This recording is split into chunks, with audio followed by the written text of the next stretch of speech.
Covishield के बाद देश को पहला स्वदेशी टीका कोवैक्सीन को भी आपातकालीन इस्तेमाल की मंजूरी मिल गई है। डीसीजीआई की कोविड-19 पर बनी समिति ने कोविशील्ड के बाद भारत बायोटेक के इस टीके को भी आपातकालीन इस्तेमाल की मंजूरी दी। केंद्रीय स्वास्थ्य मंत्री हर्षवर्धन ने कहा कि कोरोना का टीका पहले चरण में 3 करोड़ लोगों को मुफ्त में मिलेगा। 1 करोड़ स्वास्थ्यकर्मी और 2 करोड़ अग्रिम पंक्ति के कर्मचारी होंगे। कैडिला के टीके को भी फेज 3 ट्रायल के लिए अनुशंसा की गई है।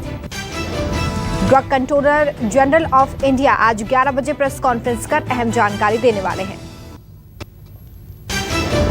कोरोना महामारी से निपटने के लिए इसकी वैक्सीन का इंतजार बेसब्री से हो रहा था, लेकिन अब ये इंतजार खत्म होने वाला है।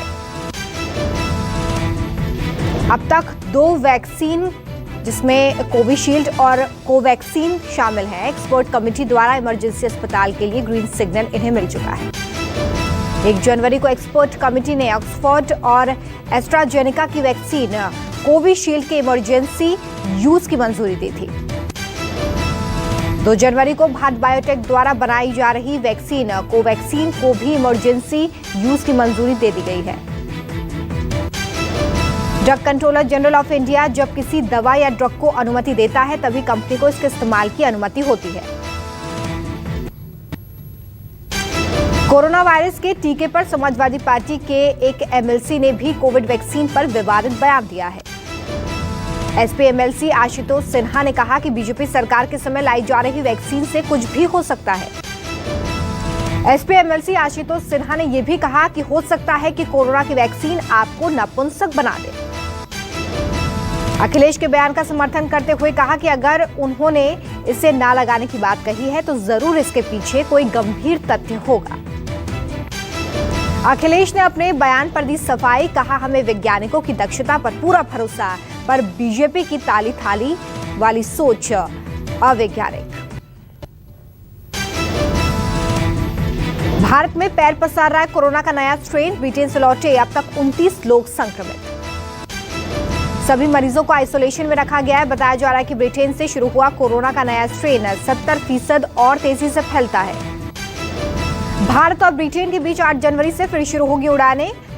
उड्डयन मंत्री हरदीप सिंह पुरी ने दी जानकारी। ब्रिटेन में कोरोना के नए स्ट्रेन के चलते फ्लाइट पर लगी थी रोक। सप्ताह में 15 उड़ानों को मिली अनुमति। ब्रिटेन के लिए दिल्ली, मुंबई, बेंगलुरु और हैदराबाद से उड़ानें संचालित होंगी। 23 दिसंबर को लगा था बैन।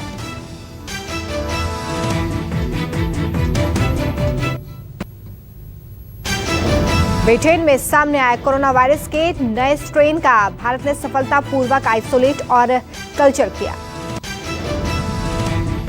कल्चर एक ऐसी प्रक्रिया है जिसके तहत कोशिकाओं को नियंत्रित परिस्थितियों के तहत उगाया जाता है। आईसीएमआर ने दावा किया है कि किसी भी देश ने ब्रिटेन में पाए गए सोर्स कोविड-2 के नए प्रकार को अब तक सफलतापूर्वक कल्चर नहीं किया। इसके लिए नमूने ब्रिटेन से लौटे लोगों से एकत्रित किए गए थे। ये वायरस पहले के कोरोना वायरस से 70% अधिक खतरनाक है।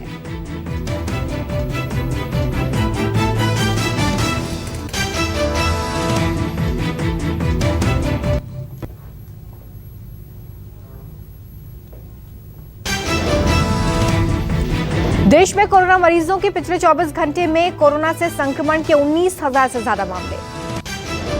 पिछले 24 घंटे में कोरोना से 224 लोगों की मौत। अब तक संक्रमित हो चुके लोगों की संख्या 1,03,05,788। अब तक इस जानलेवा वायरस से 1,49,000 से ज्यादा मौतें। दिल्ली में कोरोना मरीजों की संख्या 6 लाख के पार। पिछले 24 घंटे में 494 नए मामले। दिल्ली में 24 घंटे में 14 लोगों की मौत हो गई। इसी के साथ मरने वालों का आंकड़ा 10,000 के पार। महाराष्ट्र में कोरोना मरीजों की संख्या 19 लाख के पार। पिछले 24 घंटे में 3,218 नए मामले। महाराष्ट्र में पिछले 24 घंटे में 51 लोगों की मौत हो गई। इसी के साथ मरने वालों की संख्या 49,000 से ज्यादा। कर्नाटक में कोरोना वायरस की संख्या 9 लाख से ज्यादा हो गई है। पिछले 24 घंटे में 755 नए मामले। कर्नाटक में पिछले 24 घंटे में 3 लोगों की मौत हो गई। इसी के साथ मरने वालों की संख्या बढ़कर 12,000 से ज्यादा। तमिलनाडु में कोरोना मरीजों की संख्या बढ़कर 8 लाख के पार। पिछले 24 घंटे में 734 नए मामले। तमिलनाडु में पिछले 24 घंटे में 3 लोगों की मौत हो गई। इसी के साथ मरने वालों की संख्या 12,000 के पार। झारखंड में पिछले 24 घंटे में 191 नए मामले। पिछले 24 घंटे में कोरोना से 4 लोगों की मौत। हिमाचल प्रदेश में पिछले 24 घंटे में कोरोना के 149 नए मामले। कोरोना से हिमाचल में पिछले 24 घंटे में 2 लोगों की जान गई। गुजरात में पिछले 24 घंटे में कोरोना के 749 नए मामले। कोरोना से गुजरात में पिछले 24 घंटे में 5 मौतें। केरल में कोरोना से पिछले 24 घंटे में 5,328 नए मामले सामने आए। कोरोना से केरल में पिछले 24 घंटे में 21 लोगों की जान गई। किसानों के आंदोलन का आज 39वां दिन भी आंदोलन जारी है। किसान अपनी मांगों को लेकर सरकार पर लगातार दबाव बना रहे हैं। सरकार और किसानों के बीच 4 जनवरी को बातचीत। किसानों ने यह साफ कर दिया है कि वह कानून रद्द होने से कम कुछ भी स्वीकार नहीं करेंगे। किसानों ने कहा कि अगर बात नहीं बनी तो ट्रैक्टर मार्च होगा। 6 जनवरी को किसान पेरिफेरल एक्सप्रेसवे पर ट्रैक्टर मार्च करेंगे। किसानों ने कहा कि दिल्ली के चारों ओर लगे मोर्चों से किसान 26 जनवरी को ट्रैक्टर ट्रॉली के साथ किसान गणतंत्र दिवस के मौके पर गणतंत्र परेड करने वाले हैं।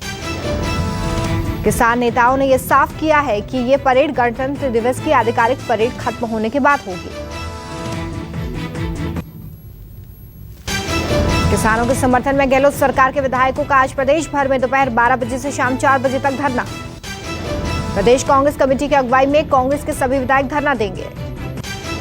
इसके बाद कांग्रेस के सभी नेता 5 जनवरी से सप्ताह भर तक गांव-गांव जाकर किसान बचाओ देश बचाओ अभियान चलाएगी। एनडीए से अलग होने वाले सांसद हनुमान बेनीवाल ने राजस्थान हरियाणा बॉर्डर पर पार्टी नेताओं की आज बैठक बुलाई है। सांसद की अगुवाई में पार्टी तय करेगी कि बॉर्डर पर ही बैठना है या फिर बैरिकेड्स तोड़कर आगे बढ़ना है। मध्य प्रदेश में शिवराज कैबिनेट का विस्तार हो सकता है। मध्य प्रदेश में सिंधिया समर्थक विधायक तुलसी सिलावट और गोविंद सिंह राजपूत मंत्री पद की शपथ ले सकते हैं। दोनों पहले भी मंत्री रह चुके हैं। उपचुनाव से ठीक पहले 6 महीने का वक्त पूरा होने के चलते दोनों ने पद से इस्तीफा दिया था। कैबिनेट का विस्तार आज दोपहर 12:30 बजे होगा। इसी के साथ हाईकोर्ट के नए चीफ जस्टिस मोहम्मद रफीक का भी शपथ ग्रहण संभावित है। राजभवन की तरफ से कैबिनेट विस्तार को लेकर पुष्टि कर दी गई है। हालांकि कितने मंत्री शपथ लेने वाले हैं स्पष्ट नहीं है। पीएम मोदी आज मध्य प्रदेश के 3 बड़े रेल प्रोजेक्ट्स का ऑनलाइन लोकार्पण करेंगे। ये तीनों प्रोजेक्ट्स भोपाल रेल मंडल के हैं। इससे जनता और रेल यात्रियों को बड़ा फायदा होगा। इनमें 48 किलोमीटर लंबी भोपाल बरखेड़ा तीसरी रेल लाइन, 222 किलोमीटर लंबे ग्वालियर गुना रेल मार्ग का विद्युतीकरण होगा। बीना में बनकर तैयार 1.7 मेगावाट का सौर ऊर्जा संयंत्र शामिल है। ये तीनों प्रोजेक्ट्स बनकर तैयार हैं। Western central railway Jabalpur zone ने 5 बड़े प्रोजेक्ट्स की सूची रेलवे बोर्ड को भेज दी है। पश्चिम बंगाल में लगातार बढ़ रही हिंसा के खिलाफ सांसद अर्जुन सिंह के नेतृत्व में श्याम बाजार से लेकर राजा बाजार तक रैली निकाली गई। पश्चिम बंगाल के मालदा जिले में बम का जखीरा बरामद हुआ है, जिसके बाद विरोध प्रदर्शन हो रहा है। मालदा के चांचल इलाके में सरसों के खेत से भारी मात्रा में बम बरामद हुआ है। तृणमूल के एक नेता के घर से पुलिस ने बम बरामद किया। बम एक प्लास्टिक के बड़े गैलन में भरकर सरसों के खेत के बीचों बीच छिपाकर रखा गया था। जनवरी में बंगाल दौरे पर अमित शाह, योगी आदित्यनाथ, जेपी नड्डा भी आएंगे। नड्डा का 9 जनवरी को बंगाल दौरा, बीरभूम में सभा। बंगाल विधानसभा चुनाव से पहले सियासी मेले का आयोजन। टीएमसी और बीजेपी मेलों के जरिए वोटरों को अपने पाले में करने की कोशिश में लगे। मेले के दौरान करीब 15 काउंसलर सहित 5,000 तृणमूल समर्थकों ने भाजपा की सदस्यता ग्रहण की। सौरभ गांगुली की हालत अब ठीक। एंजियोप्लास्टी करने वाले डॉक्टर ने बताया कि क्रिटिकल था ब्लॉकेज, एक स्टेंट लगा, 2 और लगेंगे। सौरभ गांगुली को अभी अस्पताल में रहना होगा 4-5 दिन। बाईपास सर्जरी की जरूरत नहीं। राज्यपाल धनखड़, मुख्यमंत्री ममता सहित कई नेताओं ने अस्पताल पहुंचकर हालचाल जाना। हालत पर नजर रखने के लिए टीम गठित। पहाड़ों पर बर्फबारी से उत्तर भारत में कड़ाके की सर्दी, शीतलहर का दिख रहा है असर। अगले 24 घंटे में शीतलहर हिमाचल प्रदेश, उत्तराखंड, पंजाब, हरियाणा, चंडीगढ़, दिल्ली, यूपी, राजस्थान और एमपी में तेज होने की आशंका। दिल्ली एनसीआर में शीतलहर का कहर, जबकि उत्तराखंड में खिली हुई धूप की उम्मीद।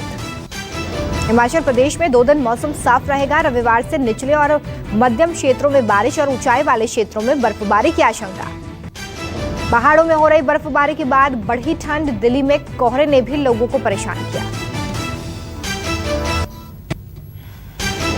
झारखंड के पलामू जिले में एक दर्दनाक घटना। एक माओवादी ने जमीन के विवाद में 40 वर्षीय व्यक्ति की हत्या कर दी। इससे ग्रामीण नाराज हो गए। उन्होंने माओवादी और उसकी पत्नी को पीट कर मार डाला। यूपी के कानपुर में आशु यादव नामक पत्रकार का शव एक गाड़ी में मिला। मृतक के परिवार वालों ने उनकी गुमशुदगी की रिपोर्ट 1 जनवरी को दर्ज करवाई थी। सीसीटीवी फुटेज निकाले जा रहे हैं। यूपी के नोएडा में लड़की ने प्रेमिका बनने का प्रपोजल स्वीकार नहीं किया तो लड़के ने उस पर चाकू से हमला कर दिया।